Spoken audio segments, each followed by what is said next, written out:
Hello, my dear friends. Welcome back to UPSC with Sham sir. September 23 Hindu news paper editorial కాలంలో ఒక important article వచ్చింది. చాలా ఇంట్రెస్టింగ్గా ఉంటుంది and this article is also very important. ఈ ఆర్టికల్లోకి మనం వెళ్దాము. బేసికల్గా నేను ఈ ఆర్టికల్ స్టార్ట్ చేసే ముందు నేను మీకు కొంత ఇంట్రొడక్షన్ అయితే ఇవ్వాలి. ఎందుకంటే వాట్ ఈజ్ వాట్ అని తెలియకపోతే ఈ ఆర్టికల్ అర్థం అవ్వడం కొంచెం కష్టం. అండ్ ఇక ఈ ఆర్టికల్ లాంగ్వేజ్ ప్రొఫిషియన్సీ అనేది ఈజీ టు మోడరేట్ లెవెల్. ఈ ఆర్టికల్ నుంచి డైరెక్ట్‌గా మనకి ఏదైనా ఎగ్జామ్‌లో కరెంట్ అఫైర్స్‌లో క్వెషన్స్ రావచ్చా అంటే యెస్. ఒక 2-3 క్వెషన్స్ అయితే రావచ్చు. కానీ సివిల్ సర్వీసెస్ గ్రూప్ 1, గ్రూప్ 2 లాంటి ఎగ్జామ్స్‌లో ఎస్సే రైటింగ్‌కి ఈ ఆర్టికల్ చాలా హెల్ప్ అవుతుంది. లేట్ చేయకుండా మ్యాటర్‌లోకి వెళ్దామా? బేసికల్‌గా నేను ఇందాక చెప్పినట్టు అసలు ఈ ఆర్టికల్ దేనికోసం అంటే మీకు ఇండియాలో ఫండమెంటల్ రైట్స్ ఉన్నాయి. తెలుసు కదా?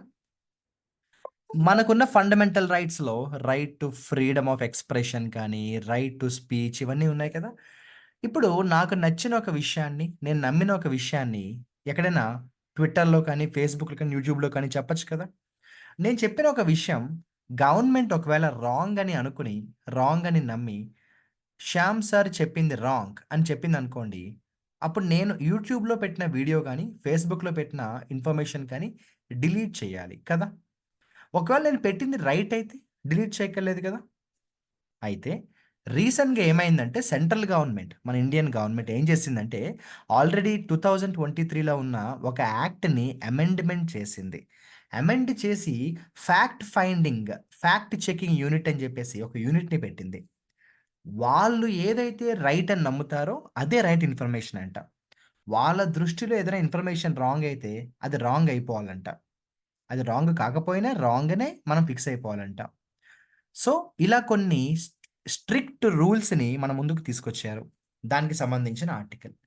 సో, బేసికల్‌గా ఇప్పుడు ఈ ఆర్టికల్‌లో వాళ్ళేమన్నారంటే, ఈ గవర్నమెంట్ ఏదైతే డెసిషన్ తీసుకుందో ఇది మంచి డెసిషన్ కాదు అన్నారు. కోర్ట్ కూడా అదే విషయం చెప్పింది.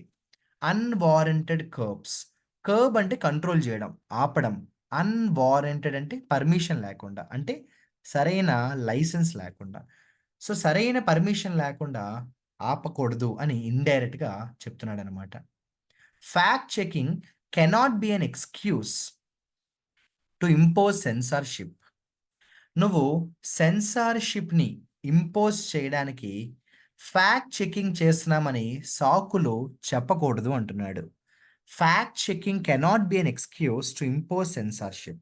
మీకు అర్థమయ్యేలా చెప్తాను. నేనొక ఇంపార్టెంట్ వీడియోని యూట్యూబ్‌లో పెట్టాను. ఒక ఇంపార్టెంట్ ఇష్యూకి సంబంధించి. గవర్నమెంట్‌కి నేను పెట్టిన వీడియో నచ్చలేదు. అప్పుడు ఏం చేయొచ్చో తెలుసా? ఫ్యాక్ట్ చెకింగ్ అనే పేరుతో సెన్సార్‌షిప్‌ని చేసేయొచ్చు. అంటే అలా చేస్తోంది గవర్నమెంట్ అనమాట. అలా చేయడం రాంగ్ అని అంటున్నాడు. ఫస్ట్ సెంటెన్స్ చూడండి. కంగారు పడకండి. మీకు అప్పుడే అర్థం అవ్వదు 100%.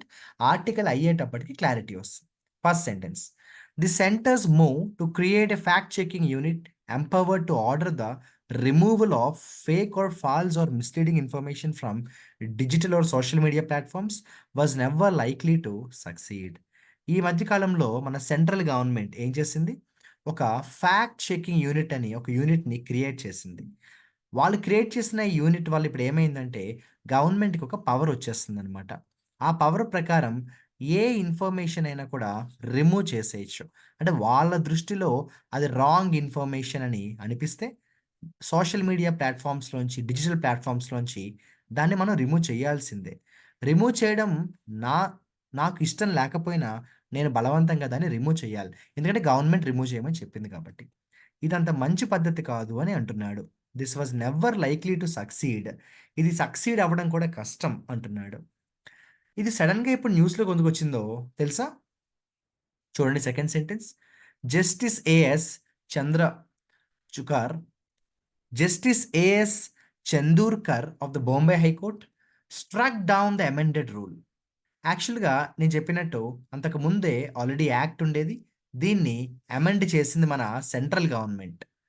సెంట్రల్ గవర్నమెంట్ చేసిన అమెండ్‌మెంట్‌ని జస్టిస్ ఏఎస్ చందూర్కర్ బొంబాయి హైకోర్ట్‌లో ఆయన జస్టిస్ అనమాట. ఆయన ఏం చేశారంటే దీన్ని క్యాన్సిల్ చేశారు. అసలు ఈ యాక్ట్‌ని ఎందుకు అమెండ్ చేయాలి? అమెండ్ చేయకూడదని దాన్ని కొట్టి పారేశారు.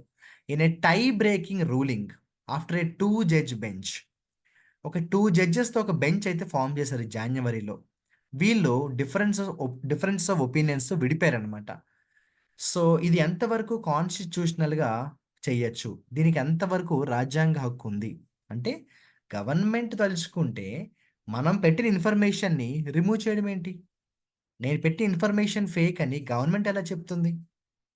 సో, అలా చేయడం రాంగ్ అని చెప్పేసి ఆహ్, జస్టిస్ బొంబాయి హైకోర్ట్‌కి సంబంధించిన జస్టిస్ ఏం చేశారు?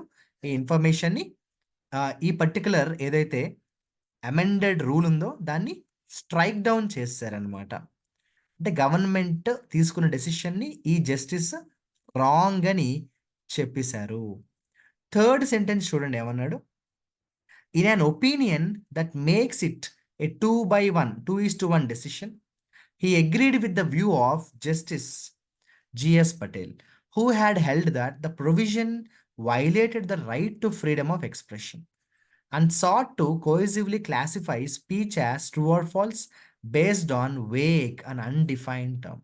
ఇందాక చెప్పిన జస్టిస్ ఎవరైతే ఉన్నారో ఆయనతో పాటు మరొక జస్టిస్ కూడా అదే అభిప్రాయాన్ని కంటిన్యూ చేశారు. జిఎస్ పటేల్ అనే జస్టిస్ కూడా సేమ్ అలాగే నమ్మారు. ఆయన కూడా అలాగే అన్నారు. ఏమన్నారు? ఇప్పుడు గవర్నమెంట్ తీసుకున్న డెసిషన్ అనేది మంచిది కాదు. ఇది ఫ్రీడమ్ ఆఫ్ ఎక్స్‌ప్రెషన్‌ని వయలేట్ చేస్తుంది. అట్ ద సేమ్ టైమ్ ఏ ఇన్ఫర్మేషన్ ట్రూ, ఏ ఇన్ఫర్మేషన్ ఫాల్స్ అని చెప్పడానికి గవర్నమెంట్‌కి సంబంధం ఏముంది? పైగా వాళ్ళేవో కొన్ని టర్మ్స్‌ని వాళ్ళ యాక్ట్‌లో రాసేసుకున్నారు. అవి వేగ్‌గా ఉన్నాయి అంటున్నారు.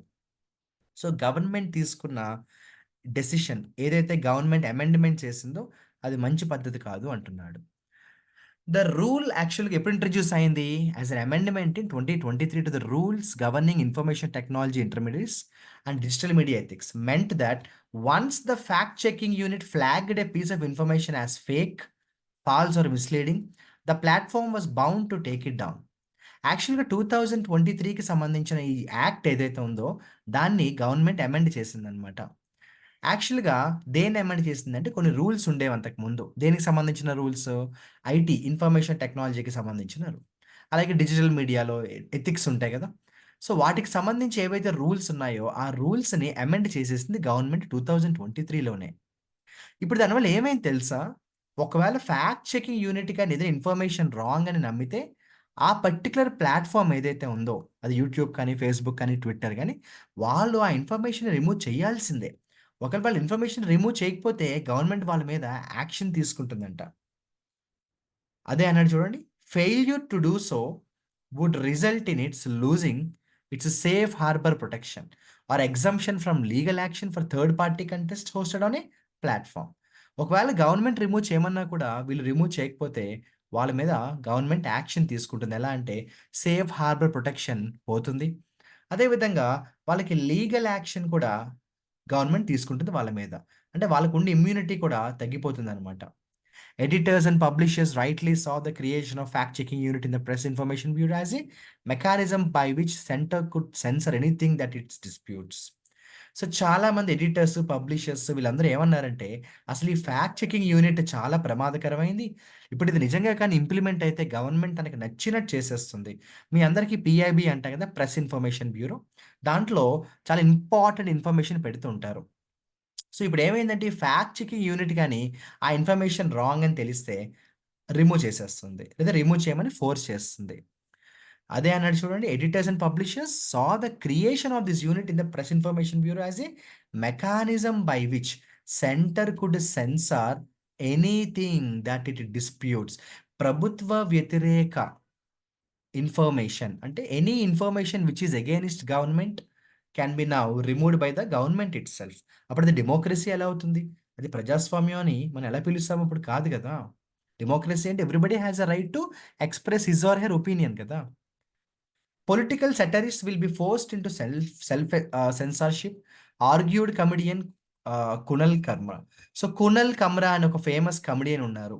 ఆయన ఏమన్నారంటే, ఇప్పుడు ఈ ఏదైతే ఫ్యాక్ట్ చెకింగ్ యూనిట్ ఉందో, దానివల్ల ఏమవుతుందంటే పొలిటికల్ సెటరిస్ట్స్ వాళ్ళని వాళ్ళే కంట్రోల్ చేసేసుకోవాలి అన్నారు. మీకు అర్థమయ్యేలా చెప్తాను వినండి. పాలిటిక్స్‌కొచ్చేటప్పటికి ఎవరి ఒపీనియన్ వాళ్ళకుంటాయి. నరేంద్ర మోడీ అంటే ఇష్టం ఉన్న వాళ్ళు ఉంటారు, ఇష్టం లేని వాళ్ళు ఉంటారు. ఇప్పుడు 'నరేంద్ర మోడీ' అంటే ఇష్టం లేని వాళ్ళుంటారు. లేదంటే ఫర్ ఎగ్జాంపుల్ ఒక న్యూట్రల్ పర్సన్ ఉన్న నాలాంటి వాడు. ప్రైమ్ మినిస్టర్ ఒక డెసిషన్ తీసుకున్నాడు. రైట్ అయితే రైట్ అని చెప్తాడు. రాంగ్ అయితే రాంగ్ అని చెప్తాడు. ఇప్పుడు నేను మోడీ తీసుకున్న డెసిషన్ రాంగ్ అని చెప్పాననుకోండి. అప్పుడు గవర్నమెంట్‌కి నేను నచ్చను. అప్పుడు ఏం చేస్తుంది? నా ఇన్ఫర్మేషన్ రిమూవ్ చేయమని చెప్పేస్తుంది. అప్పుడు then what is the point of democracy? అలా జరగకూడదు కదా! అదే చెప్పాడు వీడు. The government contended that recklessly published material that was contrary to truth cannot have constitutional protection and that aggrieved platforms were free to approach the courts for remedy. ఇంతకి మరి government సమాధానం ఏం చెప్తుందో తెలుసా? మేము అంత ఇన్ఫర్మేషన్‌ని కూడా రిమూవ్ చేయము. ఏ ఇన్ఫర్మేషన్ అయితే రెక్లెస్‌గా అప్‌లోడ్ చేస్తున్నారో, ఏ ఇన్ఫర్మేషన్ అయితే నిజానికి విరుద్ధంగా ఉంటుందో, కాంట్రరీ టు ట్రూత్ ఉంటుందో, దానికి కాన్స్టిట్యూషనల్ ప్రొటెక్షన్ ఉండదు. అటువంటి ప్లాట్‌ఫార్మ్స్‌నే మేము అటాక్ చేస్తున్నాము అంటున్నారు. కానీ మీకు తెలుసు అటువంటి ప్లాట్‌ఫార్మ్స్ అటాక్ అయినా అవ్వకపోయినా కొంతమంది న్యూట్రల్‌గా మాట్లాడే వాళ్ళుంటారు. వాళ్ళ మీద కూడా గవర్నమెంట్ ఏం చేస్తుందంటే ప్రెషర్ పెడుతుంది. అంటే ఒక పాయింట్‌కి ఎలా అయిపోతుందో తెలుసా? గవర్నమెంట్‌కి సపోర్ట్ చేస్తూ మాట్లాడే వీడియోస్, మాట్లాడే పోస్ట్స్ ఉంటాయి. Anti government slogans, anti government posts, anti government videos ఉండవనమాట. అప్పుడది డెమోక్రసీ ఎలా అవుతుందమ్మా? However, two of the three judges have found the rule unconstitutional, noting that the terms fake, false, misleading were not defined and there was no scope for redress provided in the rules. ముగ్గురు జడ్జెస్‌లో ఇద్దరు judges ఏంటంటే government తీసుకునే డెసిషన్‌ని support చేయలేదు. ఎందుకంటే government అందులో ఏం mention చేసిందంటే fake, falls, misleading అనే పదాలు మెన్షన్ చేసింది. వాటికి డెఫినిషన్స్ చెప్పడం కష్టం. అవన్నీ వేగ్ టర్మ్స్ కదా! Another point that went against the government was that the restriction was applied only to information about the center and not other kinds of information. చూసారా? ఇది చాలా కామెడీగా ఉండే పాయింట్. సో, ఏమన్నాడంటే రెస్ట్రిక్షన్స్ ఏవైతే గవర్నమెంట్ ఇంపోజ్ చేస్తుందో అవి గవర్నమెంట్‌కు సంబంధించినవి. ఇంక దేనికి సంబంధించిన ఇన్ఫర్మేషన్‌ని గవర్నమెంట్ పట్టించుకోదు. మీకు అర్థమయ్యేలా చెప్పనా? నేను ఒక సినిమా యాక్టర్ గురించి మాట్లాడాను. నాకేం ప్రాబ్లమ్ లేదు. నేను ఒక స్పోర్ట్స్ పర్సన్ గురించి మాట్లాడాను. ఏం ప్రాబ్లమ్ లేదు. నన్నెవరు టచ్ చేయరు. అదే నేను నరేంద్ర మోడీ గురించి కానీ, లేదంటే ప్రెసిడెంట్ ఆఫ్ ఇండియా గురించి కానీ, మాక్సిమం ప్రెసిడెంట్ ఆఫ్ ఇండియా గురించి ఎవరు మాట్లాడరు. ఎందుకంటే యాక్టివ్ పాలిటిక్స్‌లో వాళ్ళుండరు. ఎవరైతే యాక్టివ్ పాలిటిక్స్‌లో ఉంటారో, రూలింగ్‌లో ఉంటారో, వాళ్ళు చేసిన తప్పుల్ని నేను ఎప్పుడైతే రైజ్ చేస్తానో, క్వెషన్ చేస్తానో, అప్పుడు నా మీద రెస్ట్రిక్షన్స్ పడతాయి. అంటే ఇది చాలా ఫన్నీగా ఉంది కదా! ఎవరైతే anti government decisions, anti government వ్యూస్‌ని షేర్ చేస్తారో, వాళ్ళ మీద మాత్రమే గవర్నమెంట్ యాక్షన్ తీసుకుంటుందంట. విచ్ ఈస్ వెరీ ఫన్నీ కదా!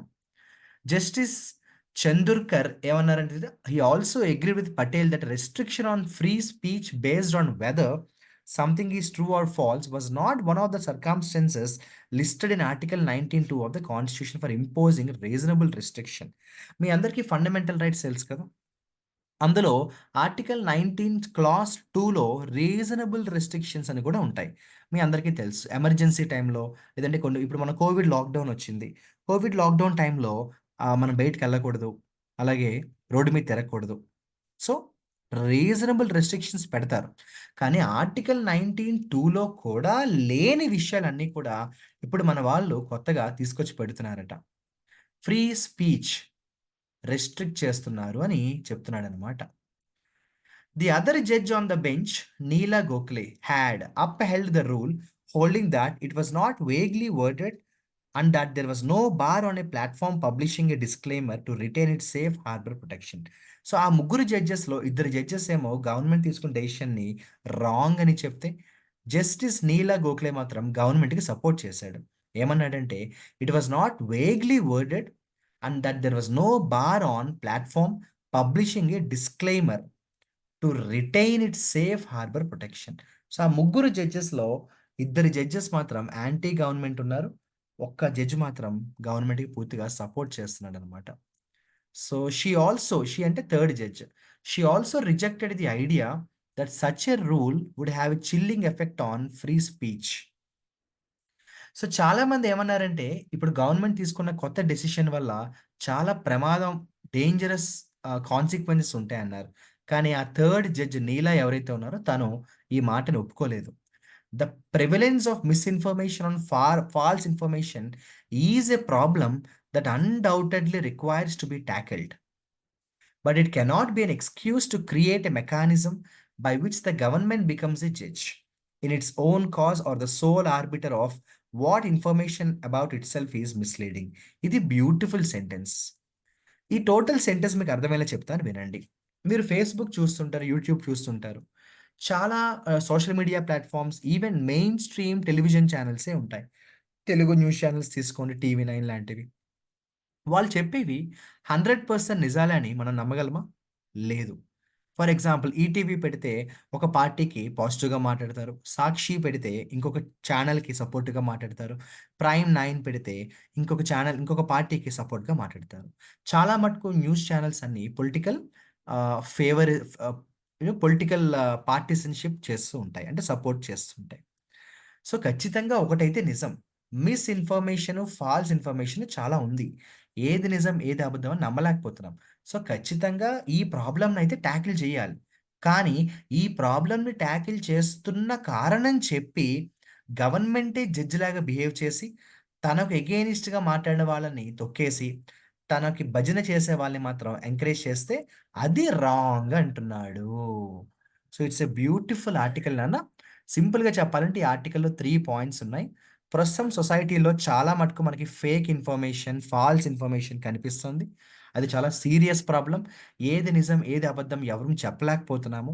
ఈ ప్రాసెస్‌లో ఖచ్చితంగా అయితే ఫేక్ ఇన్ఫర్మేషన్ మనం తగ్గించాలి. కానీ గవర్నమెంట్ ఏం చేసిందంటే 2023లో ఉన్న ఒక యాక్ట్‌ని అమెండ్ చేసేసి తనే జడ్జ్‌లాగా బిహేవ్ చేయడానికి ట్రై చేస్తోంది. That is not correct. So, government should not try to become the judge. Government should make sure that the information is not fake through a very genuine and transparent process. సాక్ష్యాలతో, ఎవిడెన్స్‌తో చెప్తే ఎవరు ఏం మాట్లాడలేరు కదా! So, this a beautiful article. ఒకసారి మీరు ఈ ఆర్టికల్ చదవండి. నేను మన UPSC with Shyam sir Telegram ఛానెల్‌లో ఈ ఆర్టికల్‌ని నేను ఆల్రెడీ షేర్ చేశాను. అండ్ డౌన్‌లోడ్ చేసుకొని చదవండి. This a beautiful and a very important article. ఇది మనకి ఎస్సే రైటింగ్‌లో ఎక్కడ హెల్ప్ అవుతుందంటే, మనకి freedom of expression, right to fundamental రైట్స్‌లో freedom of expression, free speech లేదంటే హేట్ స్పీచ్ లాంటి టాపిక్స్ వచ్చినప్పుడు ఎస్సే రైటింగ్ ఇది హెల్ప్ అవుతుంది.